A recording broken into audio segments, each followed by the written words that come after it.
Good morning students.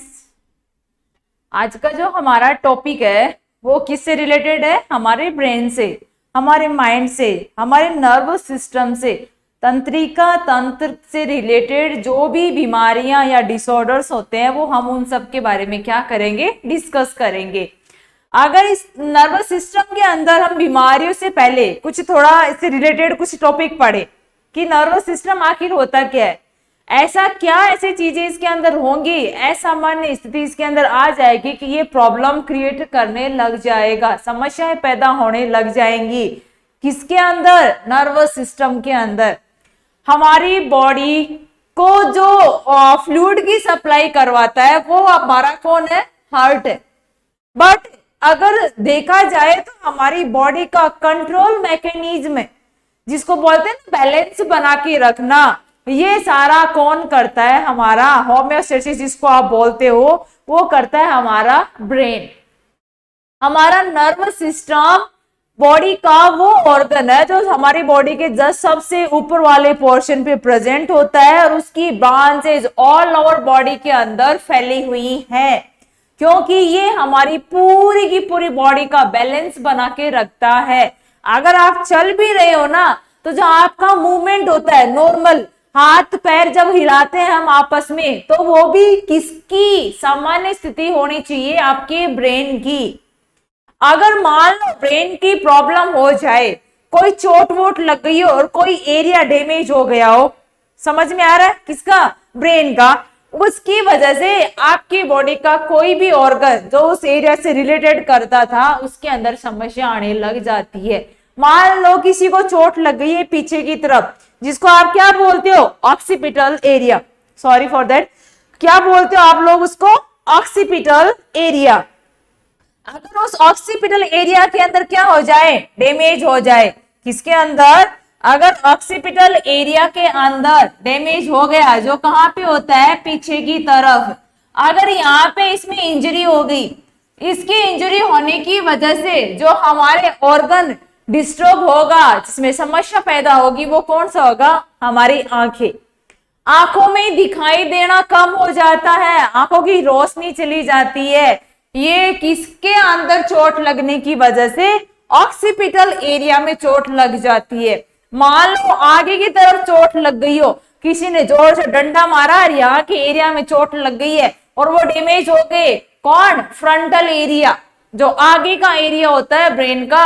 अगर वो frontal area क्या हो गया? डैमेज हो गया, तो इस फ्रंटल एरिया के डैमेज होने की वजह से जो हमारे याद करने की कैपेसिटी होती है, मेमोरी पावर, इंटेलिजेंसी पावर, ये सारे के सारे क्या आ जाते हैं? खतरे में आ जाते हैं। मतलब कोई भी चीज ना तो आपको याद रख सकती है, ना आप उसको सीख सकते हो, ना आप पढ़ सकते हो। उन सब में क्या आ जाती है? प्रॉब्लम आने लग जाती है।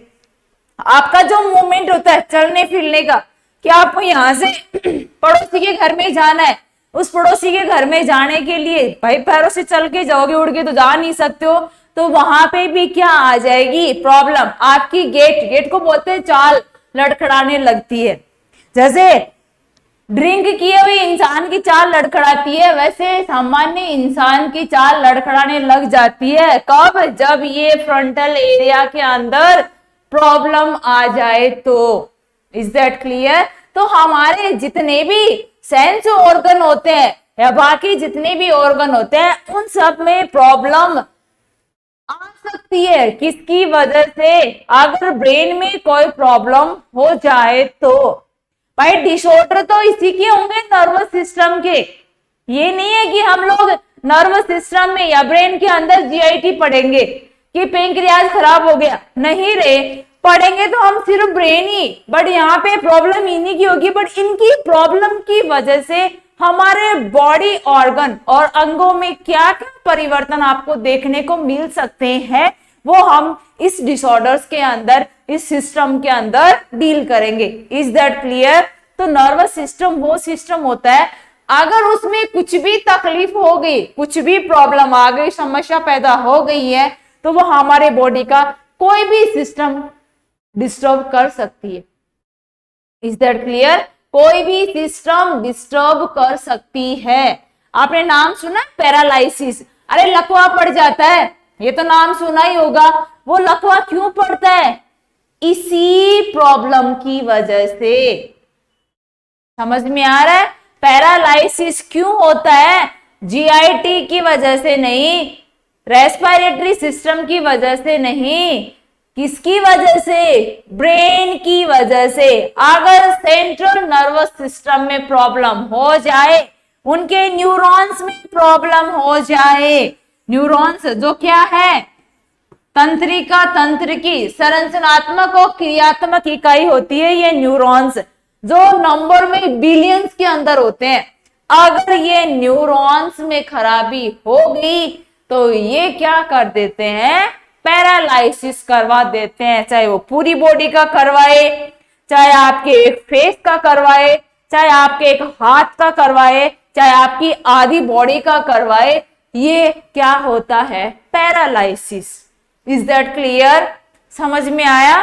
पैरालाइसिस क्यों होता है, किन की वजह से होता है? वन बाय वन इनके डिसऑर्डर्स के बारे में बात करेंगे। सबसे पहले क्या आता है? अनकॉन्शियस और कोमा। अरे अनकॉन्शियस का मतलब होता है पेशेंट क्या हो गया? बेहोशी की हालत में आ गया है। और बेहोशी की हालत अगर काफी लंबे टाइम तक चलती जा रही है तो वो कंडीशन क्या कहलाती है? कोमा कंडीशन कहलाती है। नाम सुना ही होगा, मूवीज में, टीवी में, टीवी सीरियल्स में हम देखते हैं कि आपका बेटा या आपकी बेटी तो कोमा में जा चुके हैं, अब इनको 6 महीने से आए, 6 दिन में होश आए या 6 वीक में आए, हम नहीं कह सकते हैं। वो होता है कोमा कंडीशन। अनकॉन्शियस क्या होता है? इंसान चक्कर खा के गिर गया है, 2-3 मिनट बाद में उसको क्या आ जाएगा? 5 मिनट बाद में वो नॉर्मल स्थिति में आ जाता है। वो होता है अनकॉन्शियस। बेहोशी की हालत सब जानते हो, बट वही बेहोशी की हालत है। और बेहोशी का मतलब क्या? इंसान को होश नहीं है। अगर वही बेहोशी की हालत कंटिन्यू लगातार चलती जा रही है, उसको आप क्या बोलते हो? कोमा कंडीशन बोलते हो। Is that clear? डेफिनेशन देखना इसकी। आप डेफिनेशन में क्या कह रहा है बंदा? बेहोशी वह एबनॉर्मल स्टेट होती है। क्या? बेहोशी वह एबनॉर्मल स्टेट होती है, असामान्य स्थिति होती है जिसमें व्यक्ति में स्वयं इन्वायरमेंट के प्रति जागरूकता का अभाव होता है। अरे अनकॉन्शियसनेस और बेहोशी वो स्थिति होती है जिसमें इंसान क्या करता है? अपने और इन्वायरमेंट के बीच में मतलब कोई कनेक्शन नहीं देख पाता। वो कहाँ पे गिरा है, किस जगह पे गिरा है, जगह कौन सी है, अच्छी है या बुरी है, उसको इससे कोई लेना देना नहीं है। वो बेहोशी की हालत में, आप उसको चाहे आप नाली में गिर गया हो, वो उसको उससे कोई लेना देना नहीं है। समझ में आ रहा है? इस अनकॉन्शियस की अवधि कुछ मिनटों से लेकर कुछ घंटों तक या कई दिनों तक भी हो सकती है। दिनों तक नहीं जाती है, ये मोस्टली घंटों तक ही होती है। अब अगर यही प्रॉब्लम लंबे समय तक रहने वाली बेहोशी की स्थिति को क्या कहते हैं हम लोग? कोमा कहते हैं। अगर अनकॉन्शियसनेस की कंडीशन या स्टेट ऑफ प्रोलॉन्ग्ड अनकॉन्शियसनेस मतलब बेहोशी की स्थिति अगर लंबे समय तक रहने लग जाए, उसी को आप क्या बोलते हो? कोमा बोलते हो। Is that clear? यह अवधि कुछ दिनों से लेकर कई महीनों तक हो सकती है। कोमा की स्थिति में रोगी पेनफुल स्टिमुलाई के प्रति भी रेस्पॉन्स नहीं करता। अरे आप अगर उसको पेन चुभा रहे हो ना तो भी उसको दर्द महसूस नहीं होगा। वो होता है कोमा कंडीशन। उसको कितनी चुटी काटो, कोमा सिचुएशन में उसको इस चीज का आभास नहीं होगा कि उसको कोई दर्द दे रहा है। समझ में आ रहा है? तथा स्वैच्छिक रूप से कोई भी एक्टिविटी नहीं करता अपनी इच्छा से। वो तो सोया पड़ा है, उसको थोड़ा पता है। उसको डॉक्टरी जो नर्स है वही उसको पोजीशन चेंज करवाती है, सब कुछ वही करती है। पेशेंट तो आराम से सो रहा है, उसे तो पता ही नहीं है बाहर हो क्या रहा है। अगर ये सारे जैसे तापमान, दाब, शीत, प्रकाश आदि के प्रति पूरी तरीके से क्या होता है? अनरेस्पॉन्सिव। ना उसको सर्दी का पता है, ना उसको गर्मी का पता है, ना उसको किसी लाइट का पता है, ना किसी अंधेरे का पता है। उसकी तो आंखें तो बंद है और आराम से 24/7 आवर्स वो तो सोया हुआ ही है। अब उसको पिन चुबाओ, लाठी से मारो, लाठी से नहीं मार सकते, एक बात बताइए, पिन चुबाओ, चुटी काटो, कुछ भी करो, उसको उस टाइम पे कोई होश नहीं है, किसी चीज का वो रेस्पॉन्स नहीं दे पाएगा। जबकि कोमा वाले अनकॉन्शियस बेहोशी वाले सिचुएशन के अंदर कुछ टाइम बाद इंसान रेस्पॉन्स करना शो कर देता है। समझ में आया? ये दोनों सिचुएशन क्या हुई? अनकॉन्शियसनेस और कोमा। समझ में आया? अनकॉन्शियस का मतलब होता है इंसान को चक्कर आ गए, ठीक है, बेहोश हो गया है वो। अब बेहोश हो गया, चलो एक दिन तक बेहोशी की हालत में दवाई ववाई दी, वो क्या हो जाएगा? होश में आ जाएगा। समझ में आ रहा है? जैसे मिर्गी के दौरे पड़ते हैं, उसमें भी इंसान बेहोश हो जाता है कई बार, तो उसको 5-6 मिनट के बाद में अपने आप क्या हो जाएगा? होश आता है कि नहीं आता है? अरे आता है कि नहीं आता है? वो सिचुएशन तो क्या होती है? अनकॉन्शियस। बट अगर वही सिचुएशन कंटिन्यू बनी हुई है और किसी भी तरीके का कोई रेस्पॉन्स पेशेंट के द्वारा नहीं दिया जा रहा है, चाहे आप बोल के बुला रहे हो, चाहे उसको थप्पड़ मार के जगा रहे हो, चुटी काट के जगा रहे हो, कुछ भी कर रहे हो, no response from the patient side, patient की साइड से कोई भी रेस्पॉन्स है वो आपको नहीं मिलेगा, वो सिचुएशन क्या होती है? कोमा कंडीशन के अंदर इंक्लूड की जाती है। Is that clear? अगर यहाँ पे देखोगे कि कोमा क्या है और अनरेस्पॉन्स जिसको आप बोलते हैं अनकॉन्शियसनेस क्या है, दोनों ही सिचुएशन किसके अंदर आती है? नर्वस सिस्टम के अंदर। इसका अगर आप मैनेजमेंट करो, भाई मैनेजमेंट किस तरह से किया जाएगा? कोमा का पेशेंट है या अनरेस्पॉन्सिव वाला है या अनकॉन्शियस वाला है? कोमा एक मेडिकल इमरजेंसी है और इसको क्या करते हैं हम लोग? पेशेंट को इमीडिएटली कहाँ भर्ती करते हैं? आईसीयू के अंदर। कोमा क्या है? एक मेडिकल इमरजेंसी है जिसके अंदर हम लोग क्या करते हैं? पेशेंट को आईसीयू के अंदर भर्ती करते हैं। कोमा वाले पेशेंट को दिया जाने वाला मेडिकल मैनेजमेंट इसके कॉजेज और मौजूद लक्षणों पर डिपेंड करता है कि कोमा का कारण क्या था और उसमें पेशेंट को क्या क्या लक्षण आ रहे हैं, उनके आधार पर ही हम लोग क्या करते हैं? कोमा के पेशेंट का ट्रीटमेंट करते हैं। ये नहीं लक्षण तो कोई और आ रहा है और दवाई किसी और चीज की दी जा रही हो, नहीं, कारण का पता करो और देखो इसमें क्या क्या लक्षण आ रहे हैं, तो कारण का पता है उसको तो ठीक करना ही करना है, और जो लक्षण आ रहे हैं, सिम्टम्स आ रहे हैं, उन सिम्टम्स को भी आप क्या करोगे? कम करने की कोशिश करोगे। वो क्या होता है? Management of coma patient. अगर मेडिकल मैनेजमेंट देखें तो इसके कुछ कंपोनेंट होते हैं। पहले क्या करता है रोगी का? एयरवे, अरे पहले सांस नली को हम क्या करेंगे? साफ करेंगे, क्लीन रखेंगे। एयरवे, ब्रीथिंग और सर्कुलेशन, इन तीनों को मेंटेन करना हमारी फर्स्ट प्रायोरिटी है। क्या फर्स्ट प्रायोरिटी क्या हुई? पेशेंट का सांस, पेशेंट की ब्रीथिंग, पेशेंट का सर्कुलेशन, अरे ब्लड सर्कुलेशन, कार्डियक सिस्टम वगैरह और लंग से रिलेटेड जो भी फंक्शन है, पहले सबसे फर्स्ट रेस्पॉन्सिबिलिटी हमारी यही है कि आपको पता ही नहीं है इंसान सांस नहीं ले रहा है, सांस बंद हो रखी है और आप उसको मैनेजमेंट किए जा रहे हो, उपचार किए जा रहे हो। अरे भाई क्या मतलब है? तब इंसान जिंदा ही नहीं है। तो सबसे पहले ये चीज तो देखो कि उसके एयरवे काम कर रहा है कि नहीं कर रहा है, वो सांस अच्छे से ले पा रहा है कि नहीं है। कोमा का पेशेंट हो भले सांस तो लेता ही है, अरे उसकी डेथ थोड़ी हुई है, अभी तक डेथ आपने श्योर नहीं की है, इंसान सिर्फ कोमा कंडीशन में गया है। Is that clear? वो कुछ महीनों बाद या कुछ दिनों बाद अपनी नॉर्मल स्थिति में आ सकता है, तो उस दौरान आपको ये चेक करते रहना है कि उसका श्वसन पैटर्न प्रॉपर तरीके से चल रहा है या नहीं चल रहा है। वो तो नहीं रुक गया, अगर रुक गया तो पेशेंट ऊपर पहुंच गया। Is that clear? Artificial oxygen, oxygen हम लोग आर्टिफिशियल चाहे एम्बू बैग से दे रहे हो, चाहे आपने ऑक्सीजन सिलेंडर लगा रखा है, उसके द्वारा हम उसको ऑक्सीजन देते हैं। एंडोट्रेकियल ईटी ट्यूब लगाई जाती है या ट्रेकियोस्टोमी भी आप कर सकते हो। समझ में आ रहा है? अगर सांस लेने में उसको तकलीफ हो रही है तो तुरंत आप क्या कर सकते हो? ट्रैकियोस्टोमी या ईटी ट्यूब लगा सकते हो, जिनके द्वारा श्वसन प्रक्रिया को हम क्या रख सकते हैं, मेंटेन करके रख सकते हैं। Is that clear?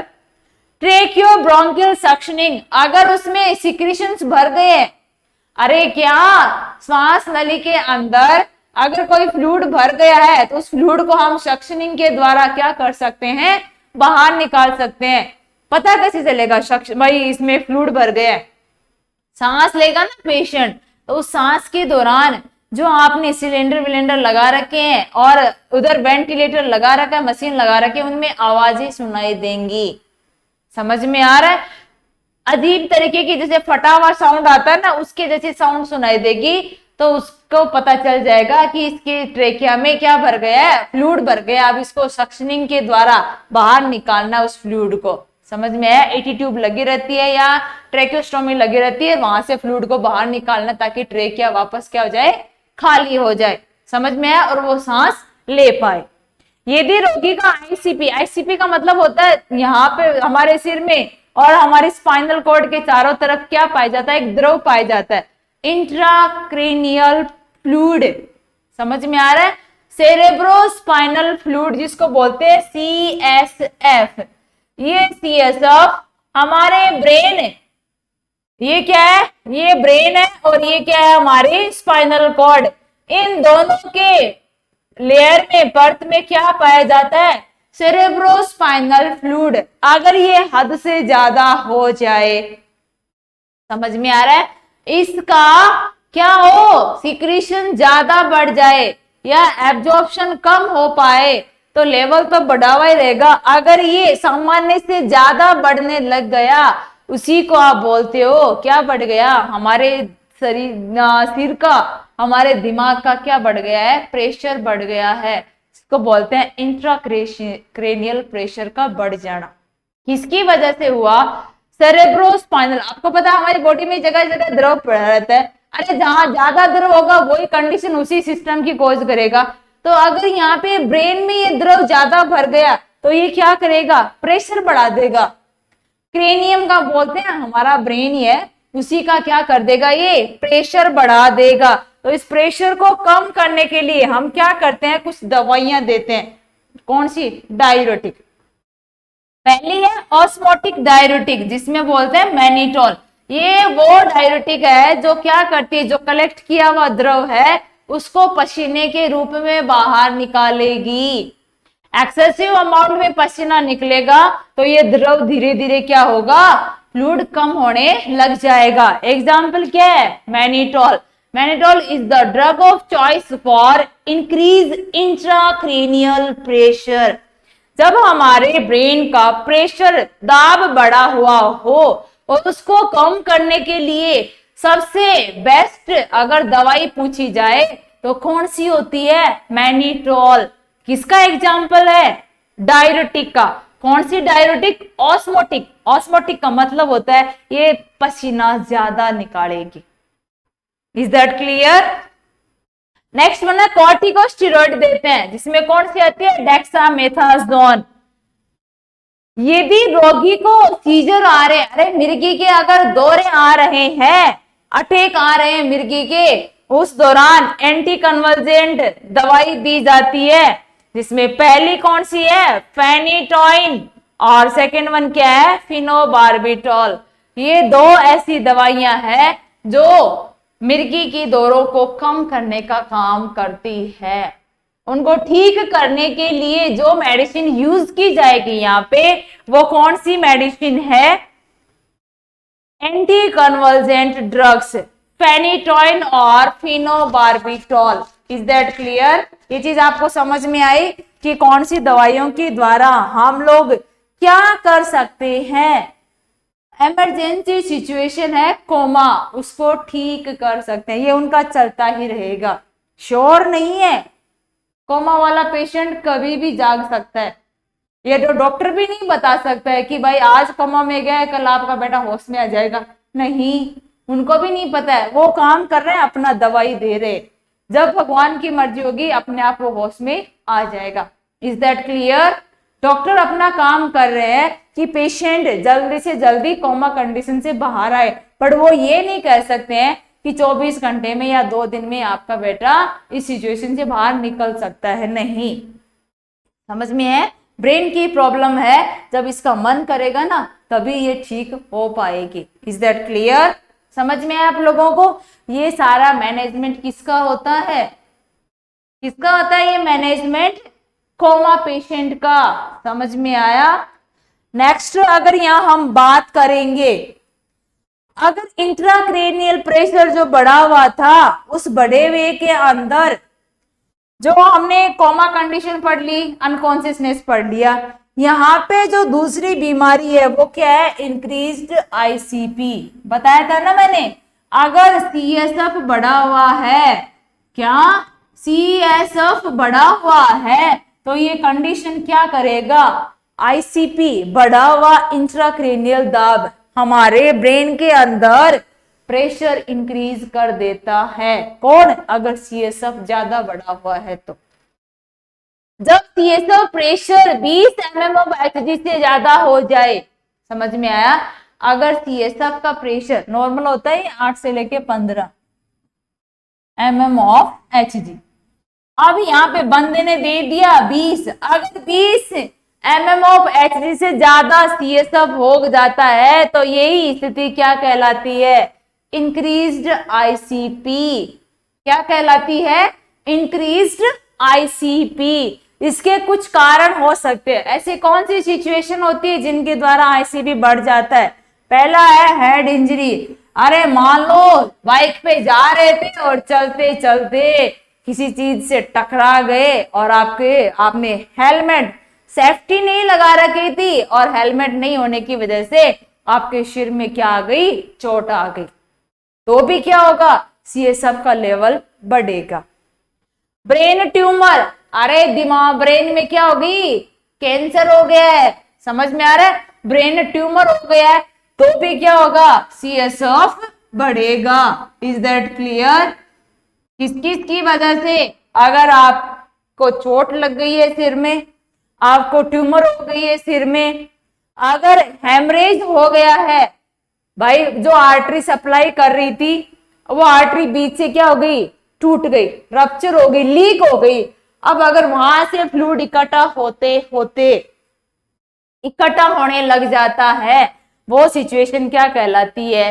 हेमरेज। समझ में आ गया? अब ब्लड वहां पे इकट्ठा होगा, उसमें भर जाएगा, तो सीएसएफ का लेवल भी वहां पे क्या होगा? बढ़ेगा। इन्फ्लामेशन अगर हो गया हो ब्रेन का, कौन कौन सी? जैसे एक तो होता है मेनिंजाइटिस और एक होता है एनसेफेलाइटिस। हमारे ब्रेन के, ये ब्रेन हो गया, ठीक है, ये स्पाइनल कॉर्ड है, इनके चारों तरफ एक लेयर पाई जाती है जिनको बोलते हैं कंबाइंडली मेनिंजेस। 3 लेयर होती है।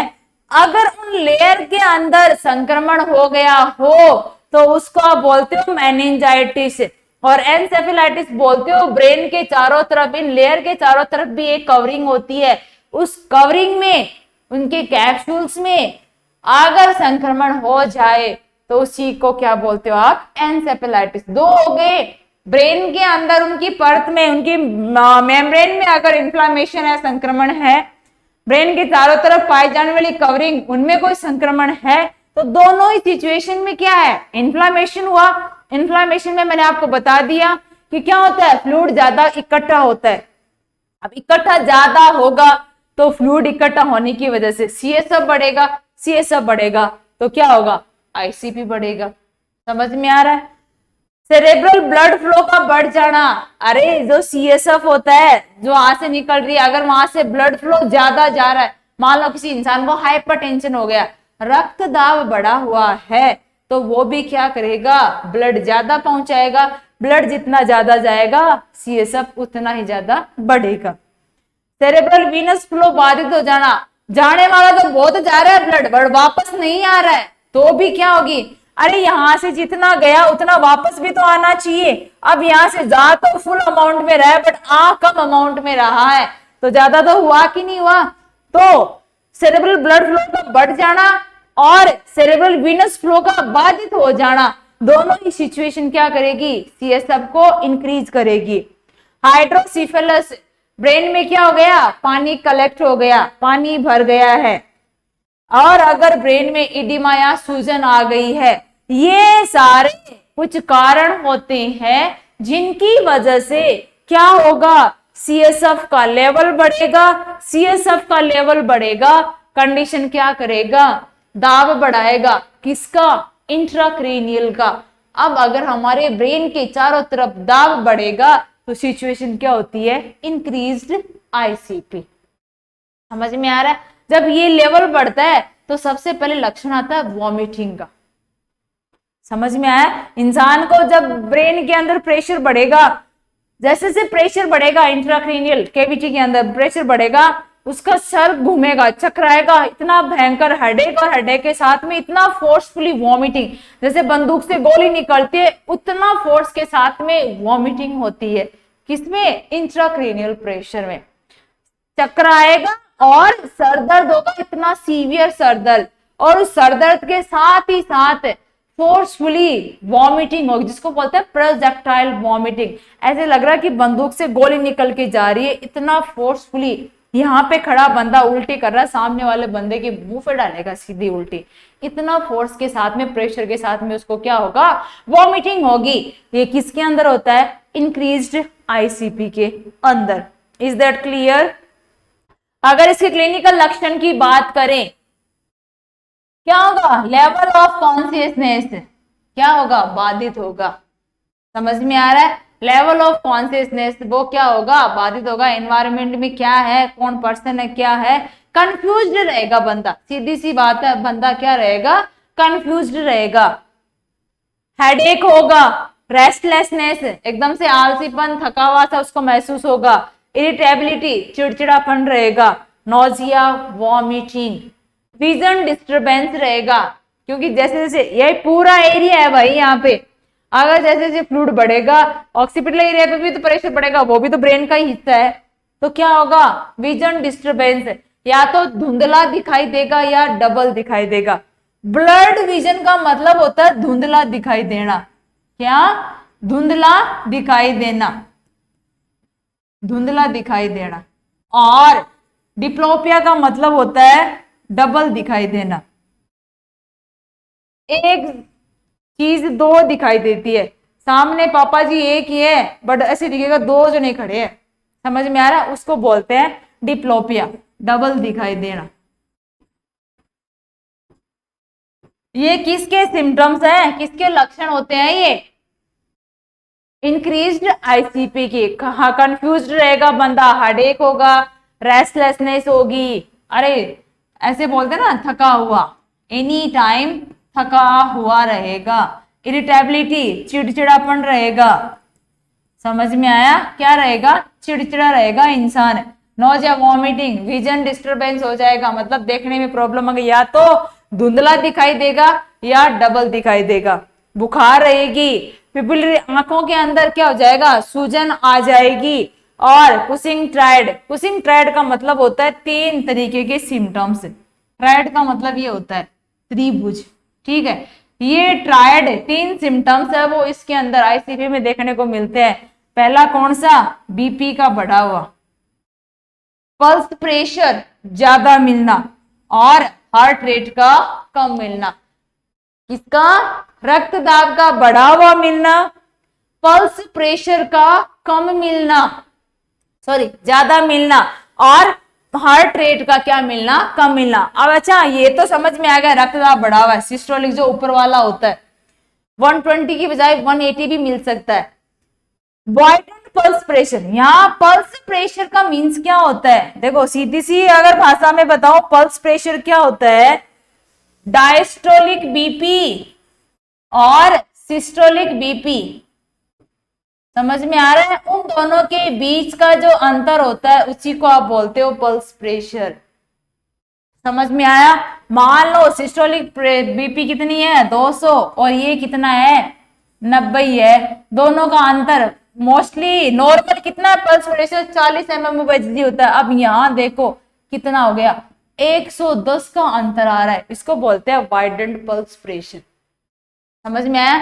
अगर सिस्टोलिक BP बढ़ी हुई है और डायस्टोलिक BP कम है, दोनों के बीच का अंतर अगर ज्यादा आ रहा है तो वाइडेंड पल्स प्रेशर होगा।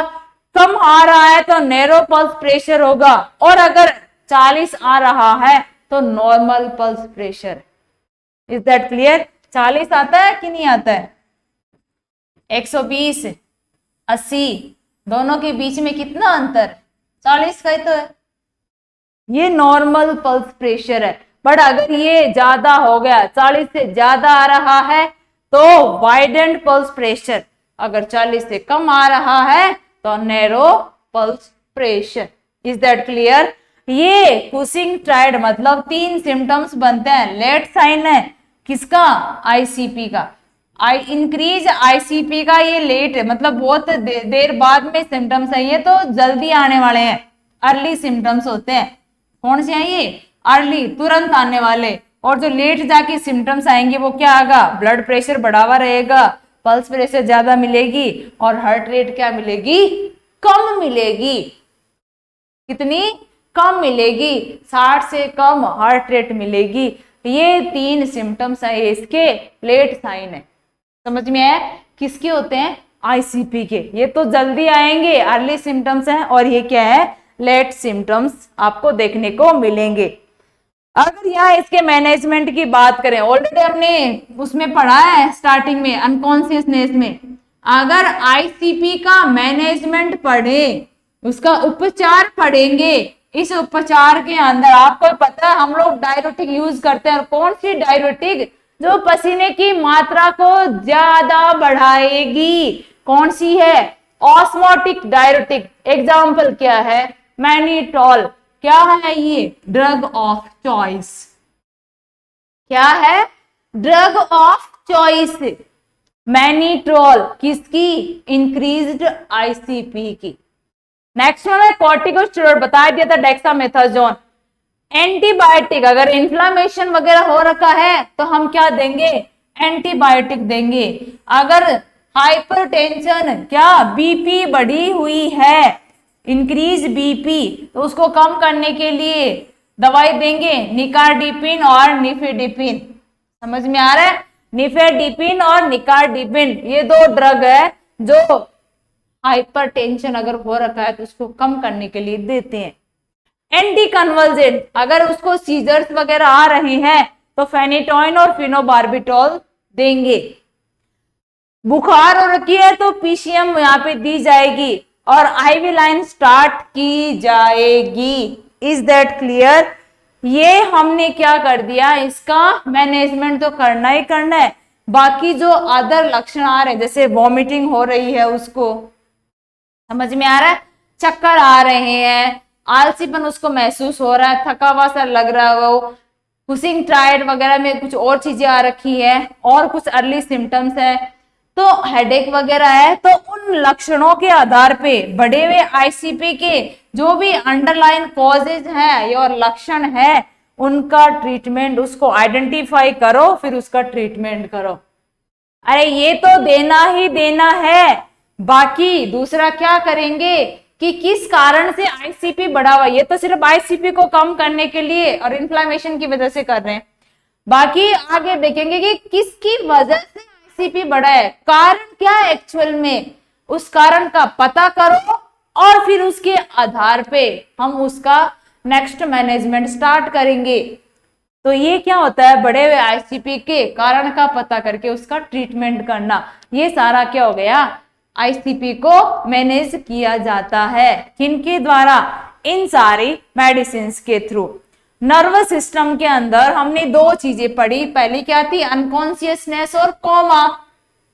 उसके बाद पढ़ा है इंक्रीज आईसीपी, किसकी वजह से होता है, मोस्टली कोई चोट भी लग जाती है, कोई गांठ बन गई है सर में, फ्लूइड ज्यादा जा रहा है सर में, या वापस कम आ रहा है, या कोई अदर कोई कारण आ गया है, वहां पे संक्रमण फैल गया है वहां पे ब्रेन में, तो किसी भी कारण से आईसीपी बढ़ सकता है। बट इसको बढ़ाएगा कौन?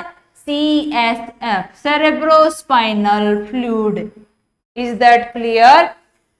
ये तो ये सारी चीजें हो गई, हम इनके द्वारा क्या करते हैं, ठीक करते हैं किस सिचुएशन को, आईसीपी को। अब अगर इस मैनेजमेंट के बाद में भी अगर ये ठीक ना हो तो हमें एक सर्जिकल मैनेजमेंट करना है। यहाँ काटना पीटना कुछ ही नहीं है, सर्जिकल मैनेजमेंट करना है, जिसमें करते हैं लंबर पंक्चर। क्या करते हैं? Lumbar puncture. अरे स्पाइनल कॉर्ड को पंक्चर किया जाता है एक जगह से। क्या किया जाता है? पंक्चर किया जाता है। ये मान लो स्पाइनल कॉर्ड है, ये देखो पूरी की पूरी, यहां आपने एक होल किया, सिरिंज लगा दी। अब उस सिरिंज से खींच खींच के आप क्या करोगे? सीएसएफ को बाहर निकालोगे। वो क्या हो गया? Surgical management. काट नहीं रहे हो किसी चीज को, ब्रेन को काट के थोड़ी ना फेंक रहे हो। अरे पागल हो क्या? ब्रेन को काट दोगे तो इंसान जिंदा कैसे रहेगा? सीएसएफ भी तो बढ़ा हुआ है, उसको कम दवाई से कर दो। अगर दवाई से भी वो कंट्रोल नहीं हो रहा है तो भाई सिरिंज लगा लगा के बाहर निकालो ना। समझ में आ रहा है? सिरिंज लगा लगा के लंबर पंक्चर कर दिया एक साइड में, यहाँ पे, यहाँ से सिरिंज अंदर लगाई, उसको खींचो, खींच के ब्लड उसमें सीएसएफ आया, दूसरी जगह पे किसी कंटेनर के अंदर डाल दिया। ऐसे कर करके कि आप क्या कर सकते हो? सर्जिकल मैनेजमेंट से भी आईसीपी को कम कर सकते हो, सीएसएफ को कंट्रोल कर सकते हो। Is that clear? समझ में आई? ये सारा क्या होता है? आईसीपी के अंदर हम लोग पढ़ते हैं। Is that clear? बाकी की क्लास हम लोग नेक्स्ट में कंटिन्यू करेंगे। Thank you all of you.